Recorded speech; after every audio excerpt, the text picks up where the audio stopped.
minutes. If you have not followed his Triple H Horse Racing podcast, you're missing out. It's one of the best podcasts in the country.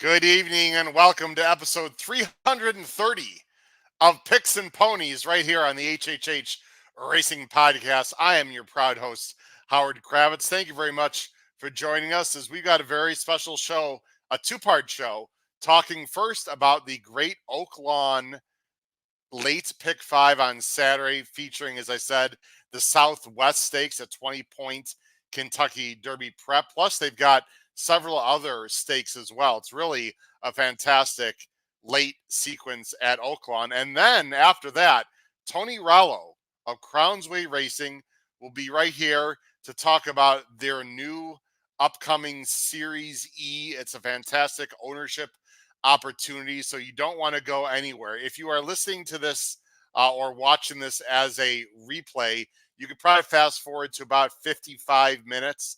Again, about five minutes into the video or audio, and we'll have Tony Rollo of Crownsway Racing to talk about great ownership opportunities. So that'll be coming up after the handicapping. Obviously, you want to stick around if you're watching live to our after our handicapping segment. You can reach me on X right there at HKravitz and scrolling to the bottom of the screen, hkravitzhorse@gmail.com. We'd really appreciate it if you hit that subscribe button on the bottom right-hand side of the screen. Also hit the notification bell so you know when new content arises, and smash that like button. And let's shoot for 100 likes tonight. And just let you people know at home the importance of the thumbs up or like button below the video player. If that is hit many, many times and the numbers are big, that tells the YouTube algorithm this is a good podcast, and it sends out good vibes and recommendations to anyone who likes horse racing. So the best way to help us out, or one of the best ways, is to hit that thumbs up or like button, because that will, again, send our show out to many different places on YouTube. Please make sure you do that. You can listen to us on Apple Podcasts, Spotify, and Anchor. The tip sheet had a good week last week for the Pegasus with a bunch of scores. We'll talk about in a minute here with Pete and Paul. Look below the video player for that information. Then we've got a great website, of course, also hhhracingpodcast.com. And I just wanted to clarify, it's actually Series E for Crownsway was actually last year. So this is Series F coming up. Don't let the letter confuse you with the wonderful potential that it has. Again, it's Series F, is coming up this year for Crownsway, not Series E. Series E was last year. And then we have Instagram also, instagram.com/HHH Racing Podcast. All right, that takes care of the particulars. Let me bring on my fantastic co-host. First, from the East Coast of Maryland, Mr. Pete Visco, and the Saratoga Special and the Commonwealth of Massachusetts, Paul Halloran. Guys, how are we doing tonight? Fantastic. What's up, gentlemen? Hello, Pete. Doing Hello, good. Paul. Pete, I see you've got some garb there, and we got some exciting news coming up. I see you got our quarter zip from last year. Yes, sir. We have some very, very exciting news because that I'm actually going to send a video out on, guys, next week. The HHH merch store is reopening with a major, big surprise for everyone. I've heard the rumors. Is there potential, guys, for free merch? Yes. Well, certainly, I hope for Pete and me. I don't really care about the rest. Yeah, No. I mean, we better be getting Wow. some free merch. Yeah. For our viewers. No, for everyone. Oh, no, No I joke. don't really care about that. But yeah, that sounds good. Great job. Yes. And guys, before we get started, I want to say I found a new friend. He's one of my favorite new friends I want to tell you about. His name, Mr. El Nino. I love this guy because you know what? He brings nice and warmth and dryness to the Midwest and to you up there, Paul, in the East. I don't know if it has too much effect of Pete in the Mid-Atlantic, but you know, I feel so bad, Paul, for all those people in California and Florida that Burr gets into the 60s and they got a few raindrops now. But for El Nino, for us, Paul, it's a big help. So to Mr. El Nino, feel free to come back next winter as well, Paul, because I like this dude. He's a good guy. Yeah, you know what? The globe can warm as much as it wants in the winter.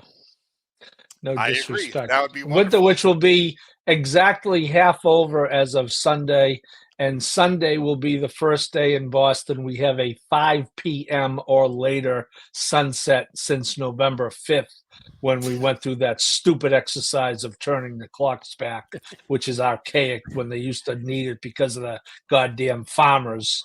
We do that twice a year. So anyway, I'm ornery, aren't I? I love when Paul goes. better You know, than- it's not just DRF tangents. Yeah, you know, just when he starts the show with some random hatred about something that I just love comes it. out of the You blue. love I it, love Pete, it. It's don't the you? best. It's my favorite. It does. It cuddles. True story. Warms First the cows 5 in my heart. Wait a minute. The first time the sun is up till 5 p.m. since November 5th is this Sunday, February 3rd, 4th. That's unbelievable. That's no way to live. No, Yeah. I did notice outside. I'm sure it's same for you, Paul. It's starting to get lighter out later. It was like 5 o'clock, and there was still a little bit of brightness. It was nice. Anyway, real quick, let's Stephen Vanderbrook. Thank you. Smash that like button, everyone. That just like Paul, do that again. Let's see the imitation. There you go. Don't just like gently talk, like hit it. Don't do it twice because then it resets. So just do it once is fine. Sean Kane is here. Good evening, everyone. Yes, Tony Rowell, guys, very exciting. Series F, Crownsway Racing. We're going to tell everyone about that coming up later tonight. Let's see. Stephen also said tonight, Condis, for you three guys, best long shot of the weekend has to be 8-1 or higher. Put in the power picks. Ooh, well, listen, I tout power picks all the time. Long shot. So you'll see that for sure. Stephen, Tom Espinoza is here. Terry Frank is here. Colin Quinn. Tony the horse. I'm not Tony Rowell may be Goat. friends of Goat. The goat. Goat. oh, the goat. Is that a goat? Yeah. Wow, If that's a horse, that looks like maybe one of my horses. The way Yeah. that mine- was a mine major runs host fail. sometimes. Wow, do I feel old now? It was hard to tell. It looks like a horse. Okay. Anyway, Tony is awesome, guys. Robbie Courtney is here. It is Groundhog Day tomorrow, according to Charles. Oh, that's another thing. Tell that little shithead groundhog we don't care if he sees his shadow or not. That is the dumbest goddamn thing of all time. Wow, I mean, Pete, Paul's keep- on the muscle just tonight. I can't wait to hear our Just horse keep racing bringing arguments. stuff up in the comments so he can still get pissed. You know what it is? It must be because it gets dark so early. He thinks it's like 11 o'clock, so he's just annoyed the whole night. Wow, Robbie Courtney, easy. Paul. Ground. Don't hurt yourself. You know, the Robbie Courtney. people actually go there to see I've that. seen it. I've seen it. I mean, Wow. I mean, I've done stupid things. I've waited for Krispy Kreme to open the first store ever in Massachusetts, waited in line at 6 a.m. So I've done some questionable things. But if I ever go to Pennsylvania to see a little critter try to find his shadow, someone lock me up quick. Excuse me, Paul. It's not a little critter. His name is Puxatawny Phil. Let's get it right. Yeah, right. Yeah. Puxatawny shithead. Wow. wow. That's I didn't. Pete. That's two pieces of profanity already. We just I started love the it. show. Let's put an E rating on here and we'll just curse the whole time. It'll I know. feel I like don't know if this myself show's finally. actually going to be on YouTube tonight, Pete. This one might not make YouTube, but that's all This right. is excellent. All right, we'll I'll see what time happens. calm down. All I'm right, gonna put guys. this on Cinemax maybe later. Cinemax. Wow, that's a flashback. Yeah. In all seriousness, we had some good picks on the power picks last week for the Pegasus. Tout out Alpha Bella 8-1 in the La Pro. Didia. We all like Didia, didn't we? You all like Didia. Didia. Yep, Didia. Why is there another horse that I'm drawing? Oh, I liked, and Tumbarumba came through. Sorry, Charlie Freeman, who liked Castle Chaos, who ran big also. So anyway, I was wrong the last two races. Obviously, we talked about that live. So that hurt me in the Pegasus betting challenge, guys. But very exciting, warm hearts, and National Treasure came through last weekend. We got some big shows, guys. Or big races coming up here at Oaklawn. So let's get to it right now. They got late pick 5, and it's a real good one. Let me take the banners off the screen. They got a bunch of stake races. So let's get right to it, guys. The first race that we're going to talk about in the late pick 5 Oaklawn is right here. And it starts with the stake race, guys. It is the King Cotton. Really nice older males, 150,000 in the kitty, 6 furlongs. Moreline favorite is the very, very, very fast number 8 Skelly. Let's see where we are going to go, guys, in this race as a group. You see it on the bottom of the screen. There it is. Interestingly enough, I'm not sure this has happened, guys, on this show, at least in a while. We all have the same 3, but in like completely different order, jumbled around. And we've had the same three before, but I don't know if we've all had the same three with a different horse on top. But anyway, we're all going versions of 3, 6, and 8. Pete, I'm gonna let you go first with the Moorline favorite, number 8, Skelly, who is very fast. Yeah, and I know you like to bring up the time form. You might as well start with that one today, just because Hey, I let's do think it. that's basically the story of the race. So you pretty much have the best horse in the race with a pace advantage and a pretty strong pace advantage, and that's hard to overcome. I mean, I love to try and beat a horse that's 7-5 morning line, but when you have such a big pace advantage and the horse is super high quality, I mean, what is it? What are we on now? 6 in a row. It's not like he has a pace advantage and he has a tendency to fade, but today maybe he'll hold on. He always holds on. He blows the fields away. He's beat a bunch of these before. He's just going to be really hard to beat. I mean, I understand taking a stand, but he's a tough one to go against. Yeah, look, I mean, he's 10 for 11 lifetime, 787,000. I won't say he's underrated, Pete, but I think it's about time for him to really make himself known on the national stage. I mean, he's Well, only he got hasn't one. done the greatest. He hasn't really been involved in Yeah. the greatest stakes, so you haven't seen him unless you're really paying attention to Oaklawn for the most part. And that, that's not everybody's bag, unfortunately. Yeah, he's the next. Maybe this is the new Gunite, for Asmussen. We'll see. I mean, he's very talented. Paul, you're going with the 3, so I'm not sure, Paul, if you just feel as if the pace projector is wrong, or you think Tejano Twist is that good. Last time he won for fun, and 6-5 seemed like a gift. He loves Oaklawn. He's pretty fresh. This is his 3rd race on the form cycle. He's arguably the best closer in the race. Yeah, and it's really, Pete referenced it about, that there are a few favorites in this sequence, and I don't think you can have all of them if you want to get any reasonable ticket. So this really was strictly a matter of trying to beat the favorite. I have no knock on the 8. Got beat when he ran second off the layoff. Once he ran second, so there, if you're looking for a knock, but 6 straight wins. But yeah, this 3, maybe the light bulb just got turned on. He had the 4-month layoff, and has won convincingly both times out. He is a horse for course. I look at his running lines. He loses to Bango, Churchill Downs all-time leading winner, I believe, by number of wins. He shows Gunite. He shows our guy Cody's Wish. Of course, he did get beaten by Skelly rather handily, so he's going to need things to go his way. But again, this is a product of I'm going to be singling a heavy favorite later in the sequence, and I was trying to go in a different direction here. It's mentioned in the chat. I know how much you guys love talking about weather forecasts. It is supposed to rain Saturday at Oaklawn. We'll see, but I just wanted to bring that up for the viewers and listeners. You might want to look for a horse that have some slop form. Guys, Miles Ahead is my top choice, and there's a few reasons. First, I think he's more tactical than Tejano Twist, who I love as a horse. Miles Ahead is a 7-year-old, but guys, he's in the best form of his life. 2 starts back against Tejano Twist, he ran huge that day. Go watch the replay of the Bet on Sunshine. And, Pete, I got to mention this right now as I bring you guys on the screen here on the side. Pete, I'd show the replay of the Bet on Sunshine, but, I click on Churchill Down. Oh, anyway, sorry. We'll move on. I feel another. I feel another profanity. I feel another profanity coming. If you want to see the Churchill replay rant, go back about 3 episodes. Go ahead, Howard. Okay, and 4 episodes, and 5 episodes, and 6 episodes back. Anyway, Miles Head ran huge in the Bet on Sunshine. In fact, he ran better than Tejano Twist, guys, at least in my opinion. Go watch the replay, make a decision for yourself. And then last time at the fairgrounds, okay, fine, the field wasn't as good. It was a slow pace, and he was in, according to the time form guys, and he was mid-pack and just blew that field away. Now, he's 13 for 32 lifetime. He's been in stake races before. He's in the form of his life. He's 3 for 4 on wet tracks. Talmo knows him. Blah blah blah. I can go on and on. Yes, Skelly, obviously the horse to beat. There is other speed in here, Pete. I'm hoping that this speed at least goes with him a little bit. So I'm going with Miles Ahead. So, Paul, I'm thinking like you, trying to beat the favorite here. Yeah. It's probably one of those 3. When we show our pick 5s, guys, I think people are going to see that there really isn't too much else to discuss in this race, which is why we're going to move forward right in the next race.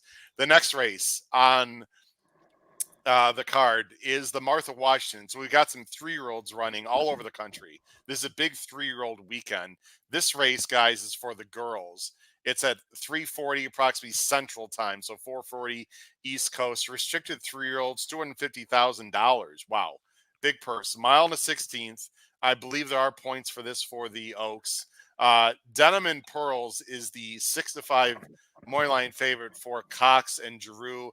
Cox also has the 9 in good taste for Schwann at 8-1. Let's go ahead and look at our picks on the bottom of the screen. Again, we are all different. I'm chalking out. Pete's going to go with the other Cox, and Paul is going with the 4, Neon Beach. So, Paul, let's start with you. Neon Beach, you're going with the Asmussen Rosario 4-1. What do you like about this gal to upset Denim and Pearls on Saturday? Well, I think they got perhaps by accident, but they have her on the right surface. They ran her on turf to start her career. She ran not that well and tried to run her on turf 2 more times, but Steve was prescient enough to keep her in the race on the dirt and ran a good second and then finally broke her maiden. I just think she gets a different trip under Rosario this time.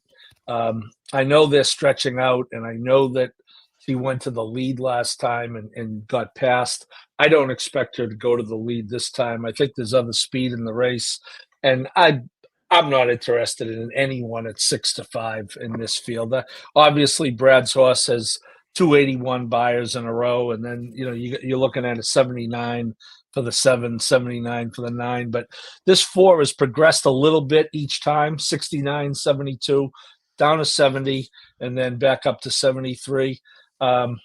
Omaha Beaches are running really well. Originally, I had this horse pegged to make the board, but I just got a funny feeling that she might be better off going the extra distance, despite what the running line shows last time. Interesting. I actually don't have her anywhere. I'm gonna have to take a closer look at this one. You make some good points. Bloom Racing, good ownership group there, and Steve obviously knows what he's doing with a 3-year-old. Pete, you're going to go with the 9. I have some interesting stats on the 9. Maybe we've got similar stats. This is the other Brad Cox in good taste for, by the way, owned by Barry and Joni Butzow. And how do I know that? Because that is Minnesota connections and Canterbury connections and the owners of Zozos as well. So people should know that ownership group. They are very big fans of horse racing, put a lot into the game. This is a Tapiture filly out of Spring at Last mare, Maho Bay, who just broke her maiden, Pete, at Oaklawn with a 79 buyer. Obviously, this one's improving. Has got some time off since her last win. Interesting. Yeah, I didn't love Denim and Pearls. I think Denim and Pearls is a deserved favorite, but I agree with Paul. 6-5 might be a bit low to swallow. But I was looking for somebody different, and I have a feeling about the 9 that I just think as the distance gets longer, this one will get a little better. And I like the last race again. It wasn't the most impressive field. It wasn't, there was a slow pace and was sort of sitting right off and then right on the pace. So probably had a little bit of an advantage. But I just thought maybe there's a little bit of upside here, and we can realize it adding the extra 16th of a mile that maybe this one could come around. I mean, it is still Brad Cox. He has a stat 11 for 13 in the money with his maiden winner last outs in these sort of stakes races. It's dirt route stakes races. So I thought maybe he knows how to get a horse ready so they can make a jump from that maiden special weight win right into stakes. I figure if I'm going to beat the 8, who I think there's a couple knocks against, I'll take a guy like Brad Cox to do it against one of his own horses. And just the fact that he entered her in here against Denim and Pearls, who looks like a standout, says something about this horse, I think. And she's been training pretty well coming in. I like that work 2 back, and the last one was a nice work in the mud too. Not the fastest, but decent work in the mud. So maybe this one will even take to the slop if it comes up that way. 2 things I want to point out: Chuan and Cox. Chuan is 32%, guys, with Cox. Yeah. So the problem, though, and I looked at it carefully, no stake wins. So when it comes to the big stake races, he doesn't use this rider. Obviously, he'll use Giroux and others. So mixed feelings. I will say I do want to show the first turn And Pete, you and I have talked ad nauseum about horses being in between and on the dirt, especially. And I'm going to stick by my theory that it is not easy. In Good Taste, who's the 6 in this race? I just want everyone to watch the first turn, and then we'll go ahead and I want to talk about one other horse, but let me fast forward a little bit here. So you say, Howard, what's the big deal? She's comfortable, right? Well, the 11 comes up, and she's in between the 5. You see the 5 sort of rushes up, and she gets in a little bit of a claustrophobic spot. So like right here, this is not ideal. And you're like, Howard, it's not a big deal. To me, it is, because the 11, forces the pace here. And if you look at the hands of the jockey, it's a little hard to see here.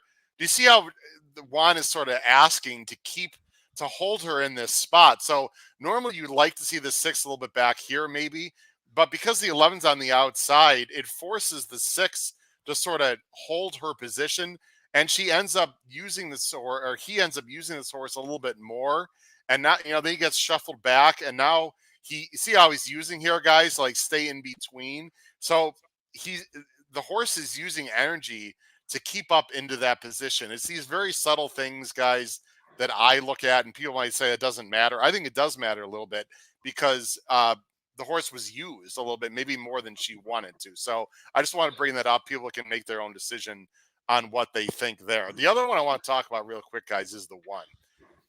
Tappet Janelli did not run well last time, but ran real well in the previous 2 races, guys. And also notice that 2 back, it was in the slop. If it comes up wet, this horse, she's by Tappet out of a Warfront mare. I mean, so I think this horse might like a little moisture in the track. Certainly has breeding to do it. Last time was not very good against Denman Pearls, but I just want to bring up that horse, guys, also. And sorry, I should bring up Denman Pearls since that's my top pick. Guys, I'm not proud of this pick at all. I'm just going to say it right now, because I'll let you guys comment. She was bad last time. I mean, she should have won. She had 0 excuses. Is she improving? I don't know. Pete, she paired up Buyer Tops. I know that's a favorite angle you like, in Matt Bernier. Yeah. This was more of a default pick. I just don't love the 1. I don't love the 9. I guess she's going to win, but I'm not proud of this pick. We'll see. Do you think she'll be 6-5, guys? I assume so. It's not the strongest field, really. There's not many that jump. Even the ones we picked, we're making cases for, but they're not rock solid cases. So I think just on paper, this horse looks like the best, looks strong, has the connections, and has the nice wins and the Buyer. So that all leads to at least a pretty decent sized favorite. But I agree with you. It was really that last race that sort of turned me off, and I thought, hey, if he didn't win that one, maybe, just maybe, there's a chance that if she gets a little leg weary, then one of these other horses can pass her. And then you hope, because you got to, like Paul mentioned, you got to take a stand. You got to hope a price hits in one of these, because there's some really going to be some low favorites in these first 3 legs. So you got to hope one of those goes down. One of my favorite comments I've seen in a while, Paul, I don't know if you saw it, from Jim Pillar's.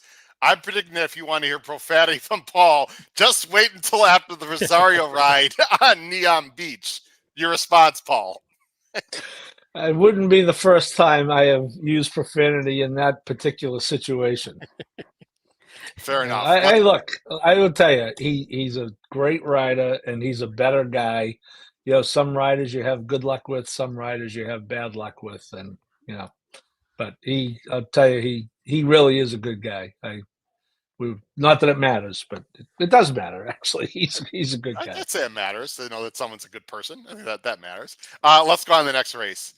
The American Beauty. This is the female version of the King Cotton, $150,000, 6 furlongs for the older girls. And there is a horse in this race that, wow, is she fast? The number 4, Alva Star, for Brinkman, who's done a great job with this horse, and Torres, even money, the number 4 horse. So you got to imagine that all of us are going to go with this complete monster filly, right? Well, let's find out. Race 10. No, Howard's not going with her. No, of course not. I have.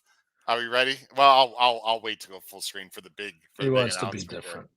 Well, everybody could see your pick, so I don't know how much of an announcement it is. Well, I Okay. have a, Explanation maybe is what people should I'm taking anticipate. quite a stand in this race.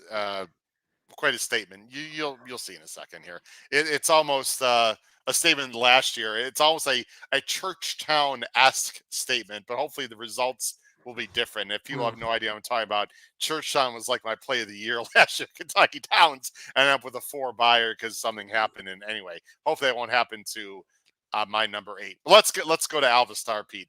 Alvastar is really fast. She's really good. This could be the next. I mean, I don't know. Dare I say like Goodnight Olive or who knows? Echo Zulu. I mean, who knows? She is really fast. She's really good. There is a layoff to be concerned about. She's won 337,000. She projects to be on the lead, although there is a little pace in this race for her to deal with. Yeah, that was. I mean, that was the concern. Is I think if you look at it from a pace standpoint, she's fast, but if you look at her time form figures in each race, they're not like blow away fast. I mean, none of them are red coated. So it's not like but she's also pretty comfortable in most of these races. So I'm sure that has something to do with it. But there is pace. You see, time form projects a fast pace. So, and they are from the outside too. So if the 4 breaks and the 5 and 7, if they do go and they break well, they can be on the outside pressuring her. And once that happens, you just never know how it's going to go. There's some good closers in here, but again, this is one where could have a pace advantage if the other ones don't go, and has shown a pretty good affinity to hold up, although has faded in a couple of these. But grade 2 back, wins by 8. Last one loses to Vava, who's a really good horse. You're right about the layoff. The only time she ran off a layoff, aside from her debut, she didn't run her best race. It was her second lowest buyer, but it was also her second race, so it's hard to judge what that means. But another one who's tough to beat, and you're going to have to work hard to pass her in the lane. And it's her first, not only the layoff, it's her first versus older. Just want to bring that up as well. Paul, not much to add. I'm assuming she was really good in the prior race. It was a great story. She won at 7-2.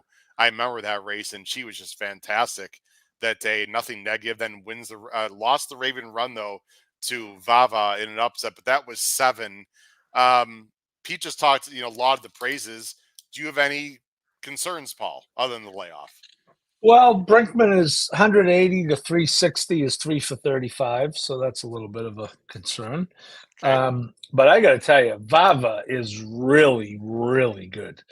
They could have made a case for taking Vava to the filly and mare sprint. Now they might not wanted to bump heads with the Goodnight Olives of the world, but losing to Vava at 7 at Keeneland is really.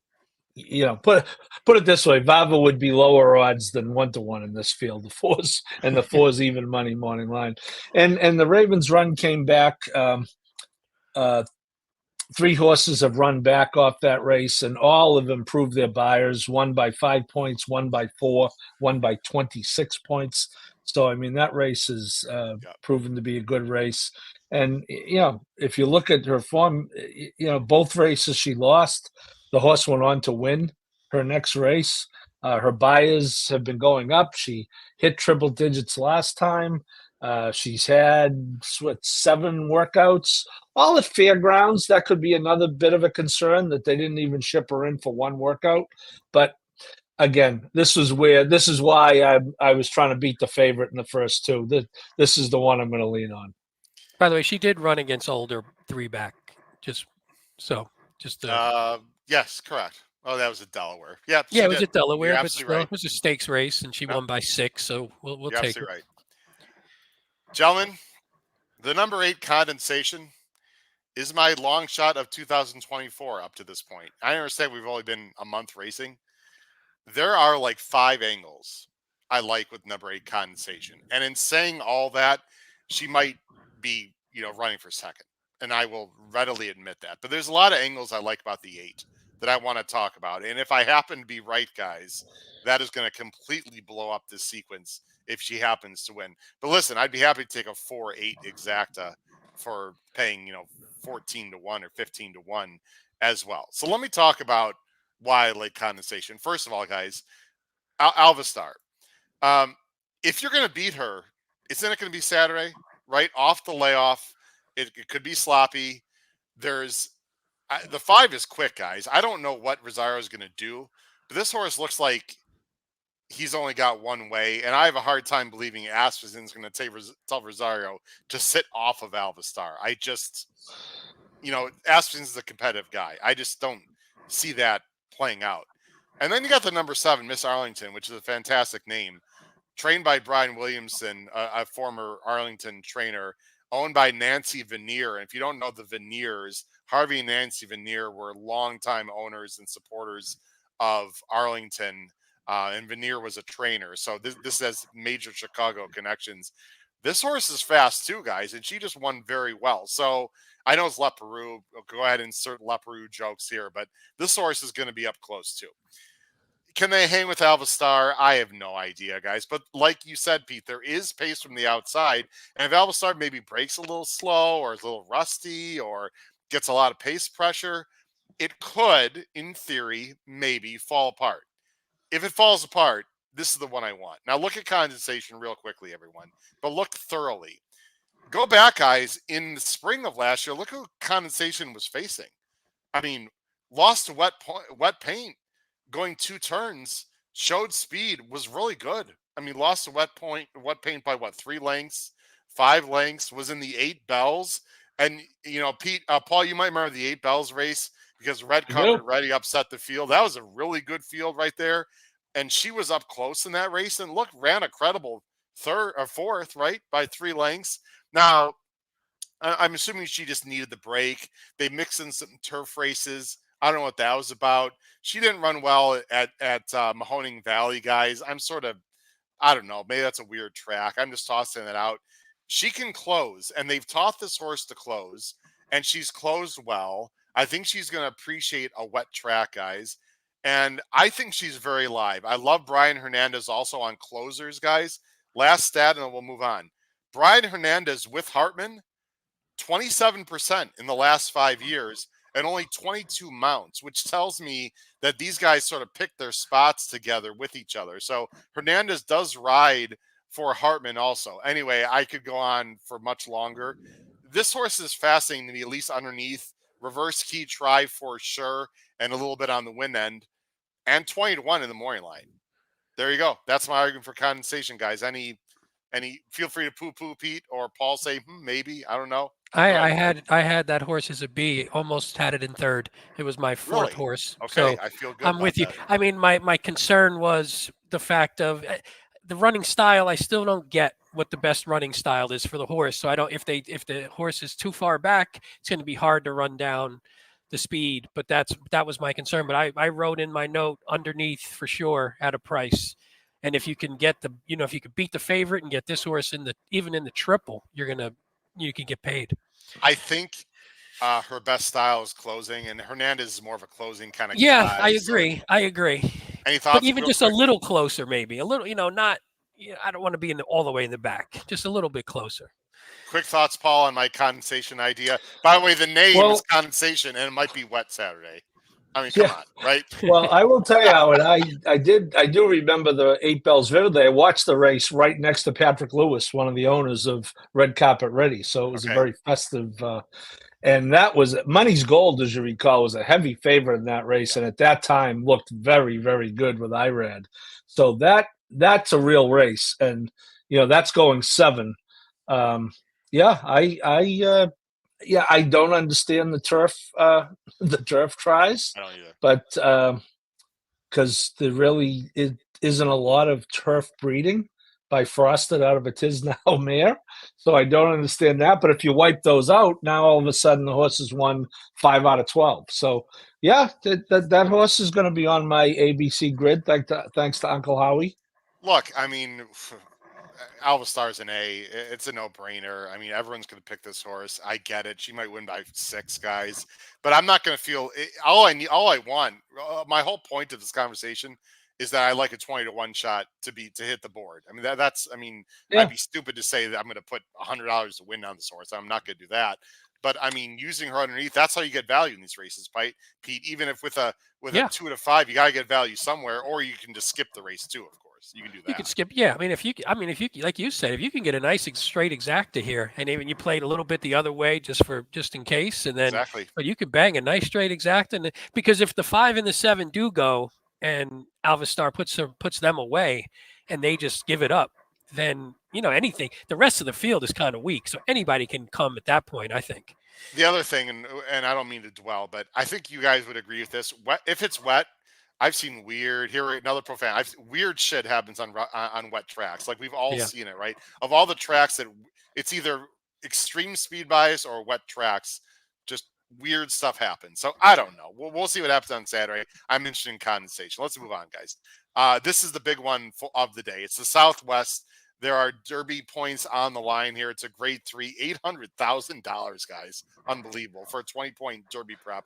Mile of 16th, restricted for 3-year-olds. It's a very big field of 12. The morning line favorite is the rail horse, the number 1, Maycox Bay, Stidham, who's a guy that you guys know that I have a lot of respect for, and Arietta. Let's go ahead and put the banners up on the screen right now, and I will show you guys as well. Derby points, guys, 20 for first, 10 for second, 6 for third, 4 for fourth, 2 for fifth. There aren't very many 20-point Derby preps left. This is one of them. You see our picks on the bottom of the screen. Pete and I are simpatico. We are going to go with liberal arts. Pete, I love your thinking here, sir, with this one. Another sort of price play. And Paul's going to go with a Baffer horse, the number 5 Winstock. Oh, it's a New York bred, Pete. I just saw. No wonder why. Shocker. Well, we'll let Paul go first with his Baffert New York bred and what do you weigh? What do you weigh? The New York bred side or the hatred of the Baffert side? That's a tough one. That's a tough you know what's funny about that is I'm so out of it. I got an email from Tom Law today asking me if I could, we have to cover the race if the New York bred wins. And I had totally forgotten about that when I handicapped the race. That this is the horse I'll have to work if this horse wins. I had totally forgotten about that till you just said it. But yeah, sure. Well, I'll tell you one thing about Mr. Baffert. He's won this race 6 times, so he typically doesn't send horses just for the to get them out of the heat of California. The last 2, right? Oh. I don't know. The last 2. I think so, Pete. Yeah, and I think even second 3 years ago because I. That was a question on your little video, wasn't it, Howard? I did a little video with the racing dudes, and by the way, we're going to reciprocate with them, and they invited me on their show for a little Southwest Stakes trivia contest, which I did not win, but I thought I did pretty well on that. But anyway, yes, we talked about Baffert in this race. Go ahead, Paul. Coming off the win off the again, look at you'll see when we get to the pick 5s. The last 2 races, I couldn't. If I could spread more, I would. I think I'm 5 by 6, so 5 being in this race. And you know what? This horse isn't eligible to run in the Derby, having been trained by Bob after January 29th. None of these horses is going to see Churchill Downs unless they want to pay the exorbitant entry fee to get in the gate on Derby Day. So this is a very mediocre field, in my opinion. And I have a tepid like of this Baffert horse, who I did think ran well to win a grade 2 last time. And, again, why are they shipping them? They're not shipping them for the Derby points, obviously. So I think the horse is live.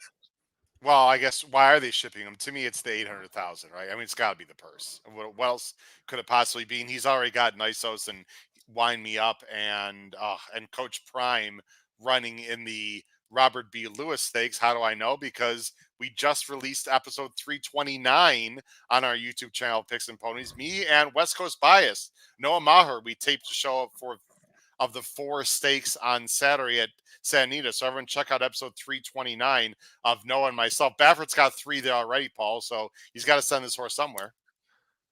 Yeah. So there you go. Yeah. So and he likes it here. Yeah, he likes this race, and he likes this. He likes this circumstance. Wet track will not bother this horse either. By the way, No. This horse should move up a little on a wet track. No, he's got speed. He's improving. There is a lot of speed in this race, though, which is why I was against him. But look, Baffert sends with intent. So if this horse wins, that would surprise absolutely nobody, Paul, for sure. Let's talk about liberal arts. Liberal Arts, Pete. I'm fascinated. We both have this horse at 8-1 morning line. There's a lot of things I like about this horse in this race. You know why both of us like this horse for one reason, because he's a closer, and we tend to like closers a little bit. Although Alva Star is not a closer, or Skelly, that's for damn sure. Well, But those are very obvious likely We like winners. the closers, yeah. Of course. Circumstance. Too. Talk about liberal arts, Pete. I think this horse is really interesting on Saturday.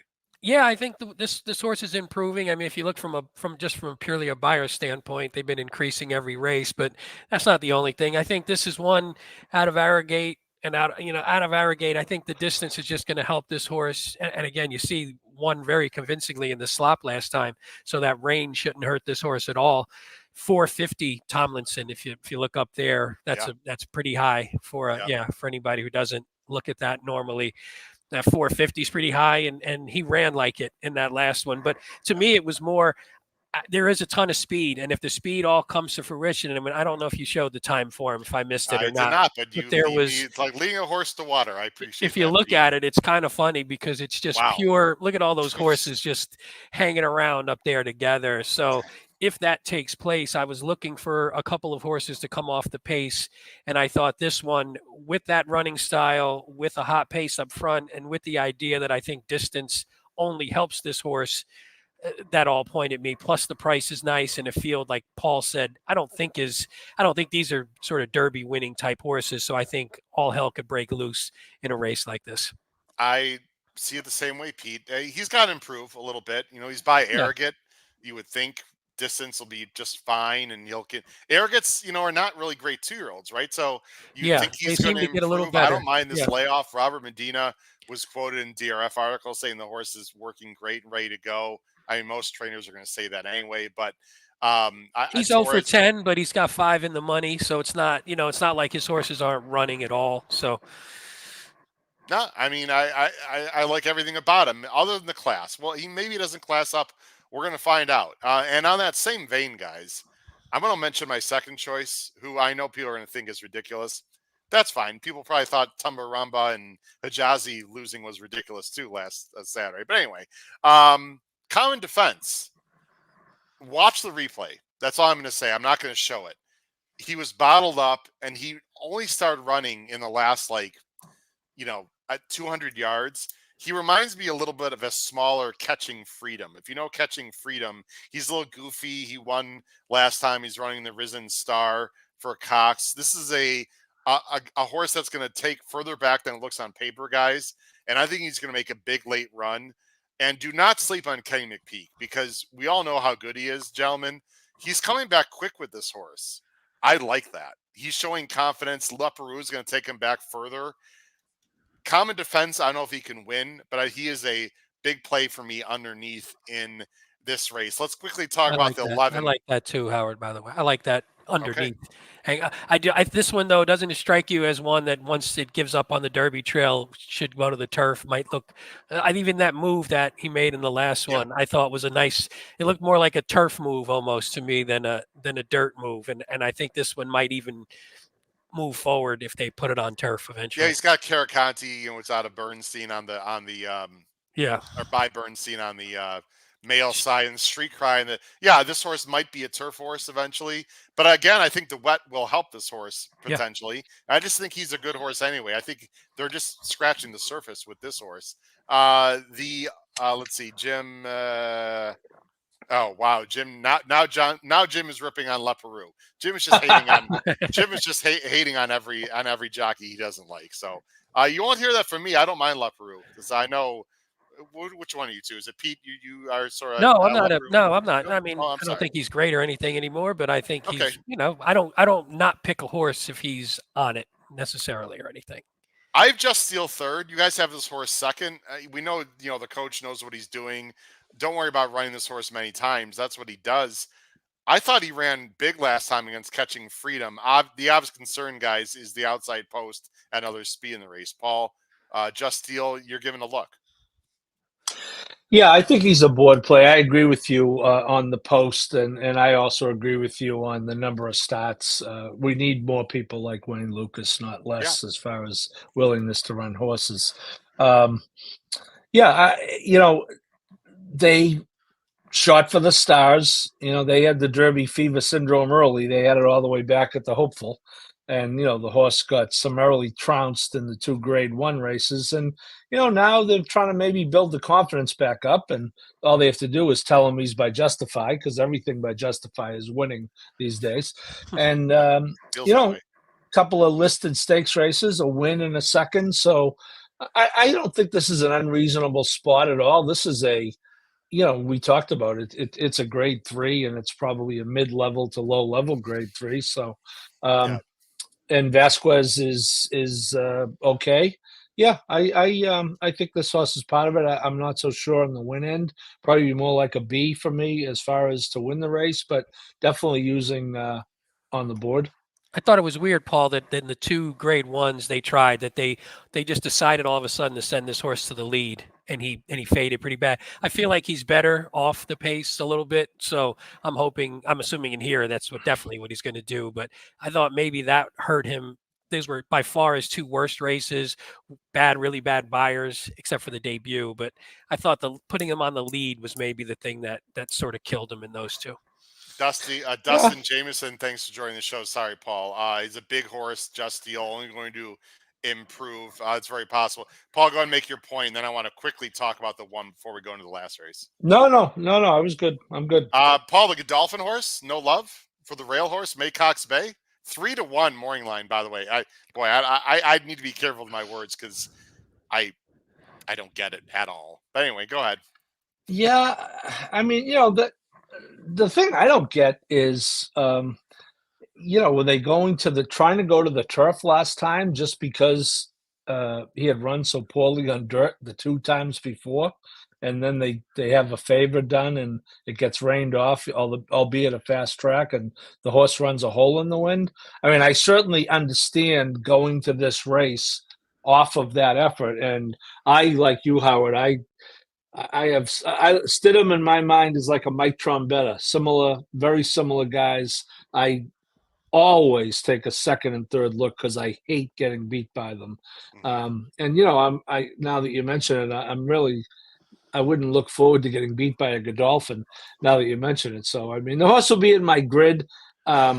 Interestingly, for a young horse, our 3rd straight start on the rail, so that shouldn't faze him too much. He's won from the rail, but on the grid. But I wouldn't want this horse as the favorite playing the race individually. With all that speed and he wanted to be on dirt. I mean, I guess if it's wet, I would upgrade him, but I don't like that horse at all. Let's go to last race. Upgrade Spatestown.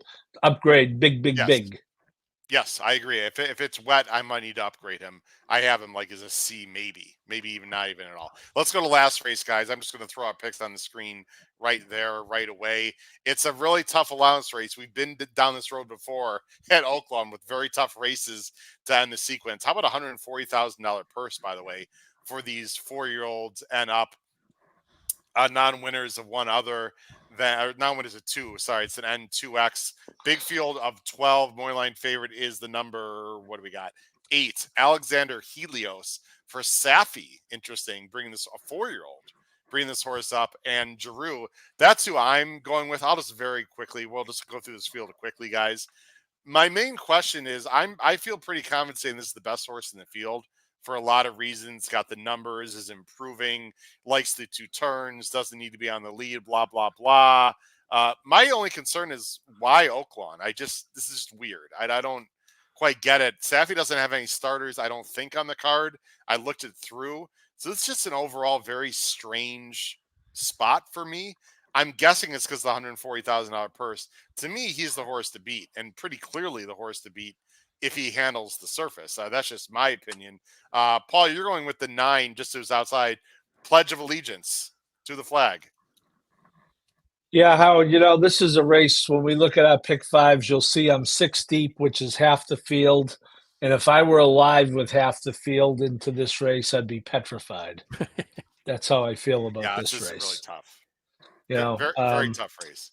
Yeah, I do though. This horse did everything but win last time. It was in between, as you talked about another horse, and just got nosed at a huge number. I mean that is a drawback. I typically don't like playing horses that Yeah. were 26-1 who are going to be 4 or 5-1. But looking at the numbers, it has several upper 80 type numbers. I kind of agree with you on the 8, but then again, Howard, 8 times to break his maiden, Yeah. that's not instilling me with a ton of Yeah, but confidence. isn't he a completely different horse now than he was though, Pete? Paul, sorry. Well, he's won 2 in a row. Yeah, and Right. but how good was that race at Tampa? A $16,000 optional Fair. claimer versus a Yep. $140,000 allowance here. But I just think this race is wide open. And if I'm playing the race, Yeah. On its own, which I probably will have to be, having been eliminated from all my multis by now, I'll be looking. I'd be looking for someone at some type of a price, and then someone underneath. I will tell you that if we've talked a lot about wet, if it does come up wet, you better take a second, third, and fourth look at the 6 horse, because the gun runners are just phenomenal, and this horse might just be a little better than he looks on paper anyway. Only 12-1. I've got Elusive Target. I think is a B as in boy. Where am I? Yes, I have this horse as a B/C. Yeah. I'm a little bit interested in him also, for sure. So that's all. I have him on my ticket that we'll get to also, Paul. So I'm with you. Cosmo, Pete. Yeah, I have no opinion in this race. So I was just grasping at straws to figure out which of the 3 I like out of the 5 only that I put on my ticket, as we will get to. The one thing I liked about Cosmo was, look, I mean, 7 years old, another one who's maybe finding his best form at his elder age, not unlike me and Paul and Howard, hopefully.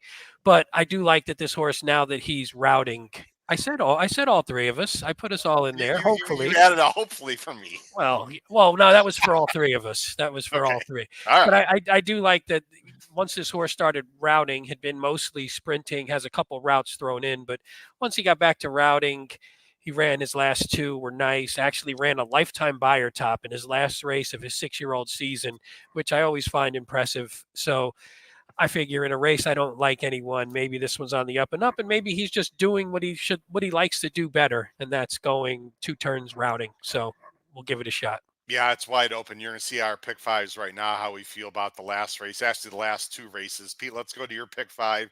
You're going 8 with 8, 9 with 1, 4, 7 with 1, 4, 5, 6, 7, 11 with 1, 6, 7, 8, 9. You are 6 by 5 to end the sequence, $90.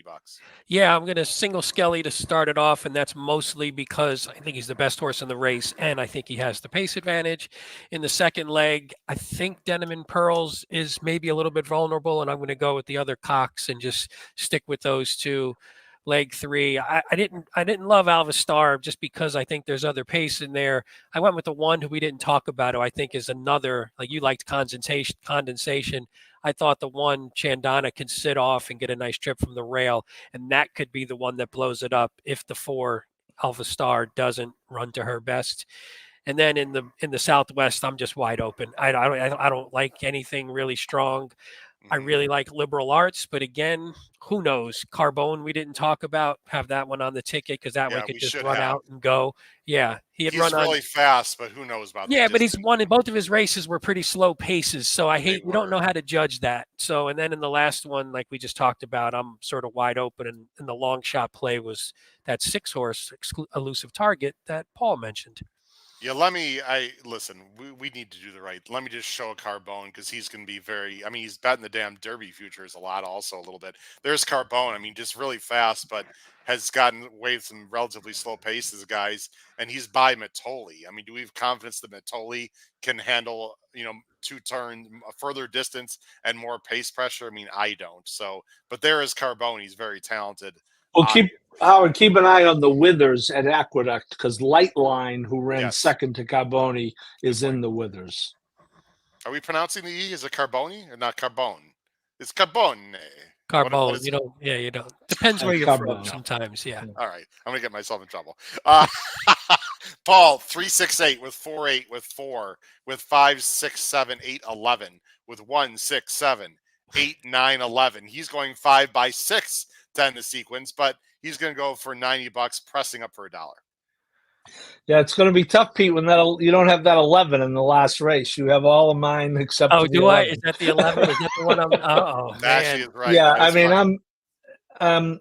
I'm with you, Pete. I did take one crack with Denim against Denim and Pearls. It was that Neon Beach that Jim Palaz thinks I'm going to be swearing after the race, which is always a good possibility. I did single Elvis Star as I talked about, and then I'm just as much coverage as I can in the last two. Of course, I'll probably be alive and get a 2-1 and a 5-2 in the last two races Of and hit course. it and be aggravated. Of course. But yeah, I think again, if the favorites win the first 2 or 3, you could be looking at peanuts and popcorn here. So, Yep. hopefully survive the single and get a price in the last 2. Ladies and gentlemen, don't go anywhere because within moments we're going to bring on Tony Rallo from Crownsway Racing to talk about their Series F. Very exciting. Of course, they had one hell of a year last year. Guys, let's show my pick 5 ticket. Any singles? Yeah. Paul's thinking. I am going to say no. I feel like you have to single in one of the first 3. Nope. I guess reasonable I know my people have uncle. to single in one of the You first guys 3. know that I'll be playing ABCs and etc. But my ticket's 368 with 1-8 with 4-11 12 with 1-8 9-11 for $96. I would never ever ever ever in a million years play condensation equally with Alva Star. Condensation, by the way, is a B as in boy for me on my ABC. But in a caveman situation, guys, I still am not going to use 2 chalks. So you either single or you throw a bomb in there. And that's what I did. There's my $96 ticket. I agree. The last races are tough. I'm 4x4. You guys are 5x6, 6x5. We'd all agree that the end of the sequence is definitely the most difficult one. Guys, let's bring on. Actually, before we bring on Tony Rallo, I'm going to show you a video that I want you guys to watch, and then we'll let you go, and then we'll bring on Tony. This is a video care of Crownsway Racing, and got to give full credit and ownership to Kyle Roscoe, who has put together a really cool video on why everyone at home should look into ownership with Crownsway Racing. Let's watch this short 1-minute highlight video of Crownsway Racing, and then we'll bring on Tony Rallo, guys. Enjoy.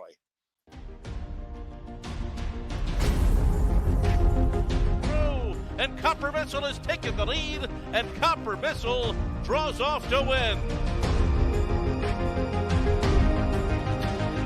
Talking Tipsy trips out under Edgar Perez and sure win the Biscayne Park. Going away. Talking Tipsy wins by 2.5. Juan Lake Otago crying out for room. Now has it. It's Bapio. Otago toward the inside. Otago coming through with Bapio. Otago. Now 3 across the course here in the Allied Forces. Smokin' Jay trying to swoop Momos and Smokin' Jay. Smokin' Jay. Photo finish.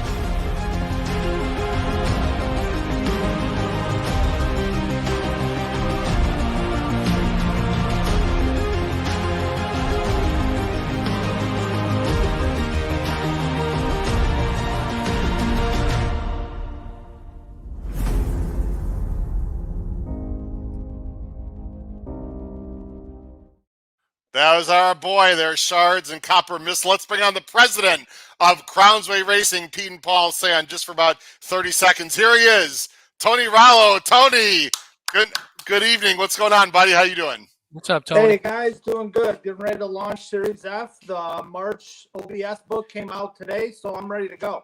Oh, very exciting. I got some. Anyone get some chills from that highlight? Kyle Roscoe, great job with Kyle. Shout out to Kyle. Tony, got some pictures of your son That in made there. me want to just bring some money out right now. Just There you start go. investing. Get some more money in there.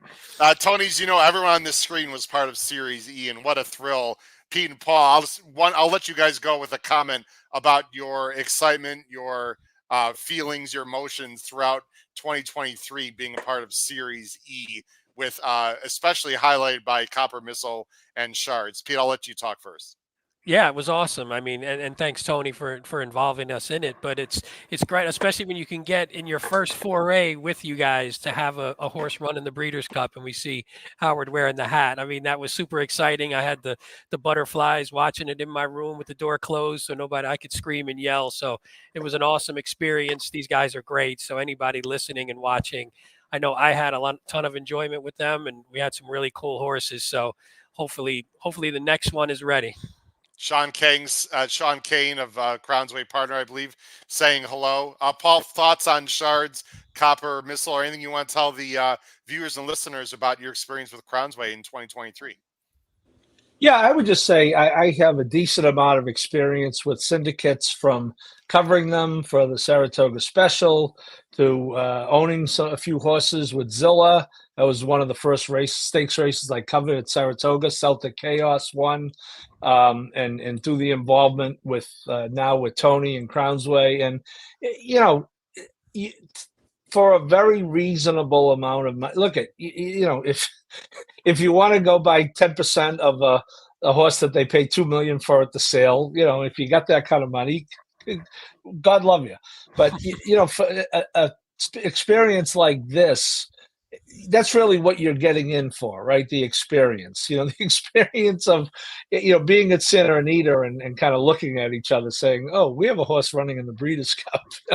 It almost still doesn't seem real. So I think, again, and I'm sure Tony would agree, you go into these things, it's with some disposable income. There's a good chance it might be disposed of, but you're paying for the experience, you're paying for the entertainment. We love the sport, and you're paying for the opportunity to be involved in the sport in a way that perhaps you've never been involved before. So I couldn't recommend it any higher. Awesome, Paul. Thanks for the kind words, Pete. Really appreciate it. We'll let you guys go and rest up for the weekend. Thanks, gentlemen. We'll be talking to you guys soon. Have a great night. Good luck, Tony. Take care, guys. Take care, Tony. Thanks, guys. All right.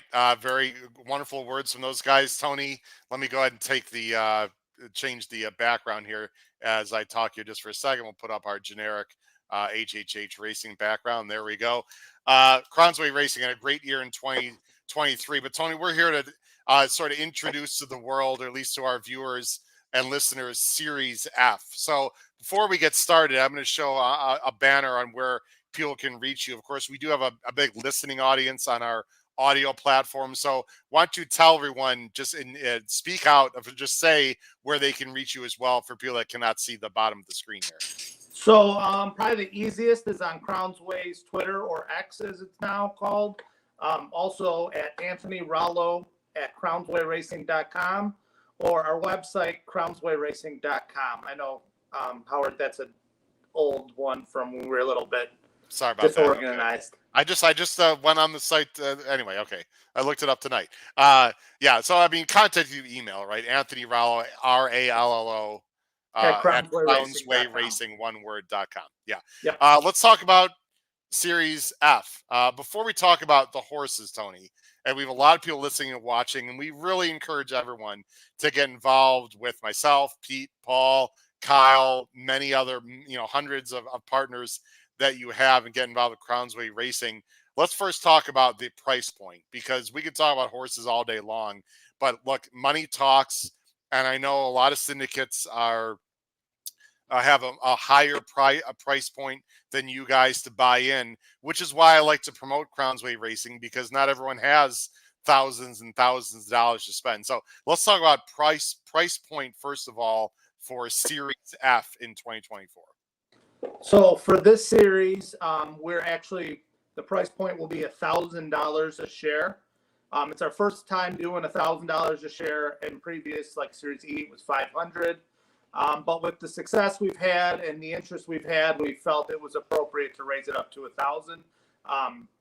But it's still a low enough number that anyone, if they really want to be involved, are able to be involved. And you can ask Kyle or any of the other partners, no matter if you own 50 shares or 1 share, everyone's part of the team with Crownsway. No, I mean, you treat everyone with class, and we'll talk about the on-track experience as well. And if people buy into Crownsway, what they can expect when they see their horse run, because I think that's very important Mhm. as well, Tony. So one share, $1,000. Of course, you can. Yeah. Tony will be more than happy if you want to buy 10 shares. That'll be just fine with Tony and the group. But now let's talk about current horses. So Series F is going to be a combination of horses that are already running combined with horses that you guys are going to be purchasing at some 2-year-old sales. Let's first focus on horses that are already running that'll be part of Series F. Yeah, so 2 of our horses will be transferring over from Series A. Series A has just been around for a long time, and it's about ready to close. So those 2 horses will be Smokin' Jay, who's kind of the original good horse that we had, the first one that really broke us through, and he's still a really competitive horse. He ran, I think, 290-plus Beyer speed figures last year. Won a race at the championship meet at Gulfstream, and he is back in this Sunday at Gulfstream. And the other one is Talkin' Tipsy. She made over 100,000 last year. She's a handicap winner. They were both on the highlight video there, and she's right. She's also sound and ready to run, and she'll be back in the entry box as soon as Gulfstream fills her race. So she should run in the next week or 2. And those are both, like turf. Well, Tipsy could run on Sin, I suppose. So can Smokin' Jay. Would it be fair to say that you guys are best known, or your success has been with turfers or turf sprinters? We all know about Shards, of course, but you guys have had plenty of good dirt runners, etc. as well. Yeah, I think we have kind of got a niche as far as the turf sprinters. It may be a little bit of how we buy. We're out there looking for athletes, and we don't have the bankroll to go out there and get a Arrogate or a Justify or a Not This Time. So we're looking for the best athletes we can get from the smaller stallions. And one of those smaller stallions who's getting a lot of attention, I got a feeling his stallion price is going to go up, is Buchero. Why don't you quickly talk about this stallion who, Crownsway Racing has some horses by Buchero, such as Shards and some others. Is that a stallion you're going to be looking for to buy some of his babies at the sale again? I mean, I hope, but Shards might have pushed Buchero up to a level where he's out of our price range. But Buchero was a very nice Indiana bred for Iron Horse, and everything he said, as Harlan from Iron Horse says, they're stone cold runners. And as far as Equibase is concerned, we have the fastest one. So. Before we talk about some of the 2-year-old sales and what you're looking at, give everyone a quick update on Shards and Copper Bullet, because those are 2 names that people on this podcast heard quite a bit of last year, especially Shards. What are they up to? Where are they at right now in their training and returns for 24? So they're both at Palm Meadows with Kelsey, and they both just had their first breeds back. I believe they're both on Crownsway's X. If anyone wants to go see, we posted the videos. Copper looks great, just a big lumbering horse stretching out. And Shards didn't lose the kind of fitness I kind of expected him to in the break. And he may be ready to run sooner rather than later. Wow. That's really exciting. Now, for the next Shards for Crownsway Racing or whoever that you guys can find at the sales. And by the way, you personally are at the sales and do a lot of the purchasing. I think not a lot of presidents of syndicates do that. Tell everyone what 2-year-old sales you're looking at for Series F and what type of horses that you're looking into, so that when people spend their money, they have some idea, at least as of now, what they're getting into with horse flesh. So last year, the March OBS sale was our big sale. We went down there and we came back with 3 horses. Copper and Shards both came out of that OBS March sale, along with Peggy's Way, who was hit the board at Indiana as a 2-year-old. So that is our main one. And then depending how that goes, we'll also take a look at the following 2 OBS sales in April and June, and possibly Timonium in Maryland. Yeah, you guys cover all the important 2-year-old sales. And again, you're looking for bargains. You guys have a great eye for that for sure. And you've proven in the pocketbook. And we all know. Let's talk about a few other things with the syndicate. In terms of money that they would have to pay during the year, talk about how the bills work or lack of bills, as I'm well aware of. Let's talk about that, and also on-track experience. In other words, if someone buys into Crownsway and they want to go to a race at Churchill or wherever, what can they expect from Crownsway in terms of tickets and whatnot? So again, billing and on-track experience with their horses. So the way we handle the billing is in your initial purchase price, the first 6 months of maintenance is covered in that price. And then moving forward, hopefully the horses have earned some purse money to cover bills moving forward. And at the end of the year, if we have a surplus, like we did this year with Series A, Series B, and Series E, we pay a dividend out to the shareholders. So that's very important. They're hopefully, no guarantee, but hopefully there's no cash call at all during the year. You're paying zero for the first 6 months. In my case, I could just testify to everyone there listening and watching at home, live or replay. I did not pay one dime to Tony Rallo and Crownsway Racing after I bought in for my initial shares. So that was fantastic. And people are home saying, well, sure, you had Shards and Copper Missile, but it's happened before. You don't have to have Breeders' Cup horses for that to happen. And then let's say I have a horse running at Churchill or other places. What can Crownsway do for me in terms of on-track experience?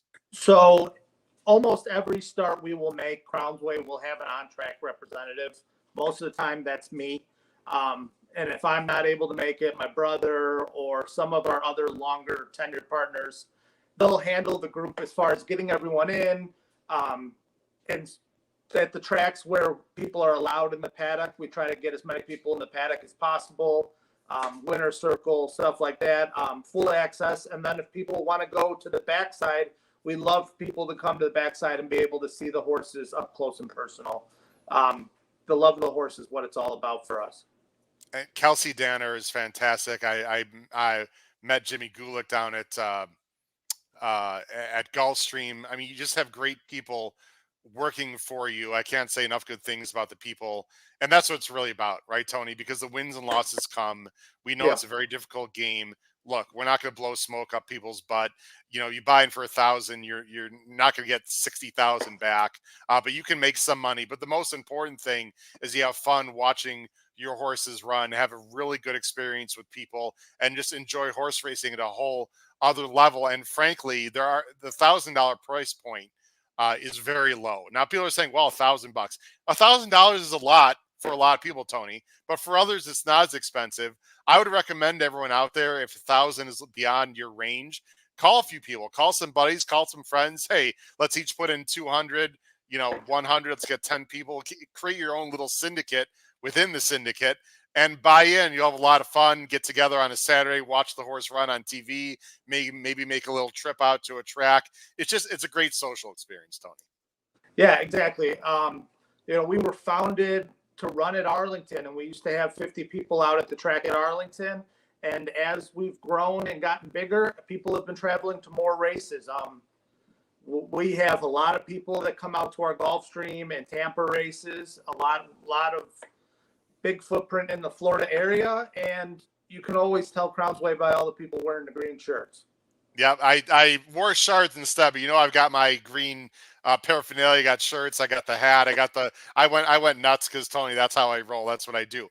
But before we let you go, again, on the bottom of the screen, the best way to contact Tony is through his email, Anthony Rallo, one word, Anthony Rallo at crownswayracing.com, spelled exactly how it is. Tony, how long do they have? What's the timeline to buy into Series F for a minimum of $1,000, which is one share? The sooner the better is always how it works for us. So just give us a better gauge of what we have to spend in the March sale. But the drop dead deadline will be April 1st, as that is the day that Smokin' Jay and Talking Tipsy will transfer from Series A to Series F. So everyone needs to be in at that point. And so we're looking forward to adding new people to the group this year. For sure. So that's 2 months, right? April 1st, Yes. You said. So it's actually February. So 2 months from today. But don't wait, folks. Don't wait. I mean, and Tony, what's your response? The last question. What's your honest response to people to say, well, a lot of this or some of this series are horses I don't even know who we're buying yet. So why should I trust Tony Rallo and Crownsway Racing with horses that I don't even know who we're purchasing yet. I think at some point, you got to start trusting the brand and trusting the track record of what we've done here at Crownsway. In 2023, we ran 11 horses. And out of those 11, we had a stakes winner, a handicap winner, a Kentucky Downs winner, a Breeders' Cup horse, a horse that hit the board at Saratoga, and a championship horse, a Gulfstream championship horse. And that's 6 different horses. That's not one horse that accomplished that. It's a track record of being able to find consistent runners and at a fair price. We go and we, as for 2023, we had the fastest Greenpoint Crusader on Equibase. We had the fastest Picaro on Equibase. We had the fastest Sun Tracer, the 3rd fastest Copper Bullet, and the 4th fastest Cairo Prince. Unbelievable. I mean, and again, you folks at home don't have to hear it from me. I was at the Breeders' Cup. I was in the box with the rest of I was, in the paddock. I was in the walking ring area, or not in the paddock. I was just outside the paddock. I was watching Shards being saddled next to an Aidan O'Brien horse, Tony. And I turned to Matt Miller. I'm like, you've got to be kidding me. I mean, it was just a surreal experience. And again, there's no guarantees that we're going to have a Breeders' Cup horse next year. But look, Tony knows what he's doing. These folks know horse flesh. They've got great horse people around them and trainers at a great price point. And last thing, where do you guys run? Because again, people, well, I live in California. Well, I live in Toronto. Well, we've got people literally all over the world, Tony, that watch this show. And in this country, people in the Midwest, Mid-Atlantic, etc. Where are the main places where a Crownsway runs their horses? So mainly we are based in Florida in the wintertime. That's just this year. We've started everything is in Florida currently. And then in the summertime, you'll see us in Kentucky. You'll see us in Indiana, Chicago. Colonial is a big spot for us in Kelsey in the winter. And we're not afraid to ship. We've run, like I said, at Saratoga. We've run at Belmont. And we've even taken them over to Santa Anita this year. So maybe we'll be at the lookout for Del Mar in 24. And maybe I hear rumor of taking a horse maybe a little further than the East Coast and the West Coast. I don't think we want to say exactly, but if that happens, Tony, that would be pretty surreal. You know what I'm talking about. I know what you're talking about. We'd have to have a real good prep coming out to set up for that. But, with Shards, anything's possible right now. So we'll see how he's doing great. And if you want to check out what you're buying into, I want to remind Smokin' Jay is in on Sunday, making his 6-year-old debut. He looks great training. He's lightly raced over the last couple of years. We like to keep him fresh that way, and he's run good off layoffs. So definitely keep an eye out for Smokin' Jay this weekend. He won this type of race last year, I think 11-1. He gets a pretty good. Let's see, who is riding Smokin' Jay this? Oh yeah, Irad Ortiz is riding Smokin' Jay. Correct on Sunday. Jose. Oh, it's Jose. I'm sorry. Well, close enough. Jose is riding Smokin' Jay, and probably Irad will be riding Talkin' Tipsy whenever she's entered. Okay, I'm sorry. Blame Kyle Roscoe for that. I thought he told me Irad earlier today. Whatever. It's an Ortiz. That's all you got to know. Yeah, Tony, you can't go wrong with either one. No. We send all the information. Really appreciate you coming on. You are going to come on later next month, I believe, with Kyle Roscoe on Benton and Boozin and those boys after the sales. Really quickly, any final thoughts or anything else you want to say to the viewers and listeners of the HHH Racing Podcast? No, I mean, it's a fun group. Any of our owners can attest to. I'm addicted to horse racing, and I always love to talk horse racing. So whenever someone reaches out to me, you're probably going to get more information than you originally were looking for, because talking horse racing is what I do. And it's a good opportunity to get into a stable that won 19% of its races in 2023 and continuing to raise our purse account every year. So unbelievable. Contact Tony, Anthony Rollo at crownswayracing.com. I'm going to leave you on here, and if you could just stay just for a minute after the show, Tony, for a quick question I have for you. Thanks a lot for joining us. For my good friend and president of Crownsway Racing, Tony Rollo, and also my co-hosts Pete Visco and Paul Haven. This has been Howard Kravitz, episode 330 of Picks and Ponies. Crush your bets at Oaklawn and with any of your Crownsway Racing horses that you bet. Take care, everyone. Have a great night. Bye-bye.